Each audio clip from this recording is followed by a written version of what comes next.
मध्य प्रदेश में ना guest teachers एक बहुत ही अजीब और फ्रस्ट्रेटिंग सिचुएशन में फंस गए हैं।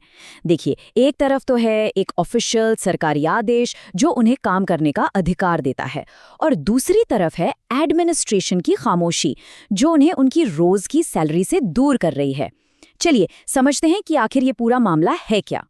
600 रुपए, ये सिर्फ एक नंबर नहीं है। ये एक गेस्ट टीचर की एक दिन की मेहनत की कमाई है। उनके परिवार का राशन है, उनके बच्चों की स्कूल की फीस हो सकती है। और सोचिए, हर वो दिन जब वो काम पर तो जाते हैं लेकिन उनकी अटेंडेंस ही नहीं लगती, तो वो अपनी ये जरूरी कमाई खो देते हैं। और यही तो सबसे अजीब बात है। ये टीचर स्कूल में मौजूद हैं, अपना काम कर रहे हैं, बच्चों को पढ़ा रहे हैं, तो फिर सवाल ये उठता है कि उन्हें पेमेंट क्यों नहीं मिल रही। आखिर गड़बड़ कहाँ है? चलिए इस पूरी कहानी को परत दर परत समझने की कोशिश करते हैं। तो होता ये है कि अप्रैल की शुरुआत से ही ये टीचर्स रोज स्कूल आ रहे हैं, अपनी ड्यूटी करने के लिए पूरी तरह तैयार। लेकिन हर रोज उनके सामने एक ही प्रॉब्लम खड़ी हो जाती है। उनकी मौजूदगी को, उनकी उपस्थिति को ऑफिशियली दर्ज ही नहीं किया जा रहा है। और ये किसी एक टीचर की कहानी नहीं है। बहुत से लोग अपनी ये फ्रस्ट्रेशन बता रहे हैं। जैसा कि एक टीचर ने लिखा है, मैं 1 अप्रैल से नियमित रूप से स्कूल आ रहा हूँ, लेकिन अभी तक अप्रैल महीने के उपस्थिति रजिस्टर में हस्ताक्षर नहीं किए हैं।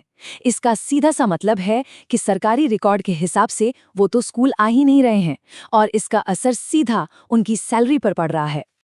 अब आते हैं उस डिजिटल सबूत पर जो इस पूरे मामले की पोल खोल देता है। ये दिखाता है कि कैसे इन टीचर्स ने सीधे स्कूल एडमिनिस्ट्रेशन से जवाब मांगने की कोशिश की, और उन्हें मिला क्या? सिर्फ खामोशी। जरा इस मैसेज का लहजा देखिए, कितना पोलाइट है। टीचर कोई लड़ाई नहीं करना चाहता, वो तो बस क्लैरिटी चाहते हैं। वो पूछ रहे हैं कि क्या 30 अप्रैल तक गेस्ट टीचर्स की सेवाओं को बढ़ाने वाला ऑर्डर एडमिनिस्ट्रेशन तक पहुंचा है। ये बस एक सीधी सादी कोशिश थी कि भाई जो प्रोसीजर है उसे फॉलो किया जाए। और यहीं पर मामले की असली जड़ सामने आती है। टीचर साफ साफ बता रहे हैं कि बिना सिग्नेचर के एक दिन का 600 रुपए का सीधा नुकसान हो रहा है। ये कोई छोटी मोटी दिक्कत नहीं है, ये सीधा सीधा फाइनेंशियल लॉस है जो हर गुजरते दिन के साथ बढ़ता जा रहा है। और जवाब में क्या मिला? एकदम सन्नाटा। इस सीधे सवाल का कोई जवाब नहीं। उल्टा ग्रुप का एक सदस्य उन्हें प्राइवेट में मैसेज करने की सलाह दे रहा है, जैसे ये कोई सीक्रेट मामला हो। सोचिए, इस तरह की जवाबदेही की कमी से उन टीचर्स की फ्रस्ट्रेशन और अनिश्चितता कितनी बढ़ जाती होगी। लेकिन कहानी यहीं खत्म नहीं होती। अब हम उस सबूत की तरफ चलते हैं जो इस पूरे मामले को एक मामूली शिकायत से कहीं ज्यादा बड़ा बना देता है। और ये है एक ऑफिशियल सरकारी आदेश जिसे इग्नोर नहीं किया जा सकता। जब कोई जवाब नहीं मिला तो टीचर्स ने खुद ही मोर्चा संभाला। उन्होंने वो सरकारी आदेश सीधे ग्रुप चैट में पोस्ट कर दिया। ये एक बड़ा कदम था जिसने ये पक्का कर दिया कि अब स्कूल एडमिनिस्ट्रेशन ये नहीं कह सकता कि उन्हें कुछ पता ही नहीं था। और ये रहा वो डॉक्यूमेंट, इस पूरी कहानी का सेंटर पॉइंट।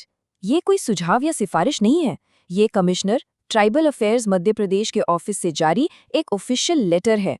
एक तरह से ये कानून है। चलिए इस ऑर्डर को और आसान भाषा में समझते हैं। ये 1 अप्रैल 2026 को जारी हुआ था। इसका सब्जेक्ट है गेस्ट टीचर्स की सेवाओं को एक्सटेंड करना, और निर्देश बिल्कुल साफ साफ हैं। सेवाएं 30 अप्रैल 2026 तक बढ़ा दी गई हैं। इसमें कोई कंफ्यूजन की गुंजाइश ही नहीं है। तो अब हम आते हैं सबसे जरूरी हिस्से पर। यहाँ हम ऑफिशियल निर्देश और जमीन पर जो हो रहा है उसकी सीधी तुलना करेंगे। और ये जो तुलना है, ये बहुत ही परेशान करने वाला सवाल खड़ा करती है कि आखिर जिम्मेदार है कौन?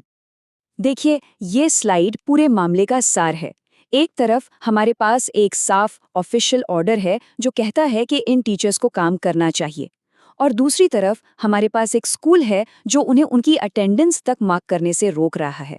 ये सिर्फ कोई क्लरिकल मिस्टेक नहीं है, ये तो सरासर अन्याय है। तो चलिए, जो फैक्ट्स हैं, जो अनडिस्प्यूटेड हैं, उन्हें एक बार फिर से देख लेते हैं। एक वैलिड सरकारी आदेश है, स्कूल एडमिनिस्ट्रेशन को उसके बारे में पता है, टीचर्स काम पर आ रहे हैं, उन्हें उनकी अटेंडेंस रिकॉर्ड करने से रोका जा रहा है, और इस वजह से उन्हें हर रोज पैसों का नुकसान हो रहा है। ये फैक्ट्स हैं, इन पर कोई सवाल नहीं उठाया जा सकता। और इसीलिए हम इस कहानी को एक बहुत ज़रूरी सवाल पर आकर ख़त्म कर रहे हैं। जब एक साफ सुथरे सरकारी आदेश को खुलेआम नज़रअंदाज किया जाता है तो जवाबदेह किसे ठहराया जाना चाहिए? ये सिर्फ एक थ्योरेटिकल सवाल नहीं है, ये वो सवाल है जो इन टीचर्स की जिंदगी और उनकी रोज रोटी पर असर डाल रहा है। और ये वो सवाल है जिसका जवाब मिलना ही चाहिए।